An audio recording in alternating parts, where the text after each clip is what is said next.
Surah Al-Luqman ayat 13. Bismillahirrahmanirrahim. Wa iz qala Luqmanu libnihi wa huwa ya'idzuhu ya bunayya la tusyrik billah innasyirka la zulmun azim. Yang artinya, dan ingatlah ketika Luqman berkata kepada anaknya di waktu ia memberi pelajaran kepada anaknya, hai anakku, janganlah kamu mempersekutukan Allah. Sesungguhnya mempersekutukan Allah adalah benar-benar kezaliman yang besar. Surah Al-Luqman ayat 14. Bismillahirrahmanirrahim.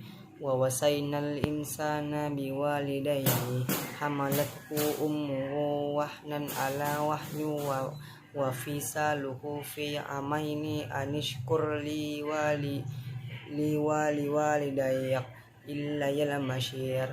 Yang artinya, dan kami perintahkan kepada manusia untuk berbuat baik kepada dua orang ibu bapaknya. Ibunya telah mengandungnya dalam keadaan lemah yang bertambah-tambah dan menyapinya dalam 2 tahun. Bersyukurlah kepada aku dan kepada dua orang ibu bapakmu, hanya kepadakulah kembali. Surah Al-Luqman ayat 15.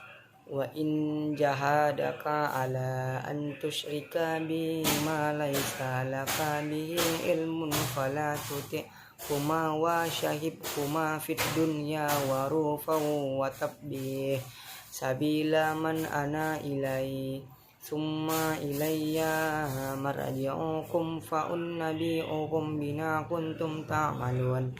Yang artinya, dan jika keduanya memaksamu untuk mempersekutukan dengan aku sesuatu yang tidak ada pengetahuanmu tentang itu, maka janganlah kamu mengikuti keduanya, dan pergaulilah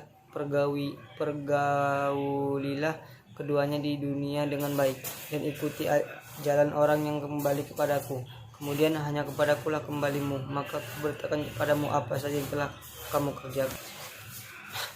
Surah Al-Luqman ayat 16. Ya bunayya innaha in taku misqala habatin min khardalin fatakum fi syakratin aw fis samawati aw fil ardi yati binallah innallaha latifun khabir.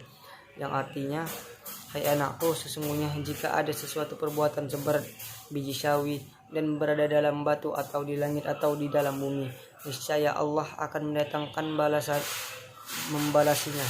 Sesungguhnya Allah Maha Halus lagi Maha Mengetahui.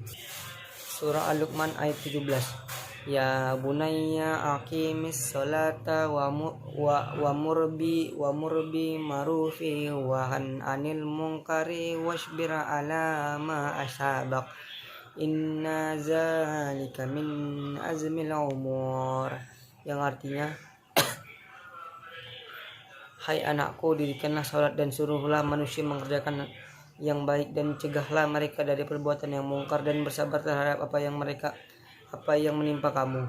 Sesungguhnya yang demikian itu termasuk hal-hal yang diwajibkan oleh Allah. Dalam surah Luqman ayat 13-17, Allah Subhanahu wa taala menjelaskan tentang nasihat Luqman kepadanya untuk tidak menyekutukan Allah Subhanahu wa taala dan berbuat baik kepada orang tua. Luqman menjelaskan kepada anaknya bahwa perbuatan syirik merupakan kezaliman yang besar dan harus ditinggalkan. Syirik dinamakan perbuatan yang zalim karena meletakkan sesuatu bukan pada tempatnya. Nasihat Luqman berikutnya adalah agar seorang anak patuh dan taat kepada kedua orang tuanya. Allah memerintahkan manusia berbakti kepada kedua orang tua, terutama kepada ibu, karena telah mengandung dalam keadaan lemah. Sikap hormat dan patuh pada orang tua. 1. Apabila orang tua membutuhkan makanan, maka seorang anak harus memberikan makanan kepadanya. 2. Apabila orang tua membutuhkan pakaian, maka anak harus memberikan pakaian kepada sesuai yang kemampuannya. Yang ketiga, apabila ada 2 orang membutuhkan pelayanan, maka anaknya harus melayaninya. Yang keempat, apabila orang tua memanggil anaknya, maka anaknya harus menjawab dan datang padanya. Yang kelima, apabila orang tua memerintahkan sesuatu yang baik, maka seseorang anak harus mematuhinya. Yang keenam, seorang anak berbicara dengan sopan dan lemah lembut, tidak boleh berbicara kasar kepada kedua orang tuanya. 7. Anak tidak boleh memanggil nama orang tuanya, apalagi menghina atau melampiaskan kemarahannya. 8. Anak harus belajar menyayangi menyenangi apa yang menjadi kesenangan orang tua, dan menjatuhkan diri dari apa yang tidak disukai oleh orang tuanya. 9. Anak harus berjalan di belakang orang tuanya. Hal ini karena di beberapa tempat terdapat adat bahwa mendahului jalan orang tua adalah sebuah ketidaksopanan. 10. Anak harus memohon ampun bagi orang tuanya, bagi ketika masih hidup maupun setelah meninggal dunia. B. Hormat dan patuh kepada guru. Yang pertama, memuliakan dan tidak menghina guru. Yang kedua, mendatangi tempat belajar dengan ikhlas dan penuh semangat. Ketiga, memperhatikan guru yang sedang menjelaskan di pelajaran. Keempat, bertanya kepada guru dengan sopan apabila ada sesuatu yang belum dimengerti. Yang kelima, menggunakan bahasa yang baik dan benar saat berbicara dengan guru.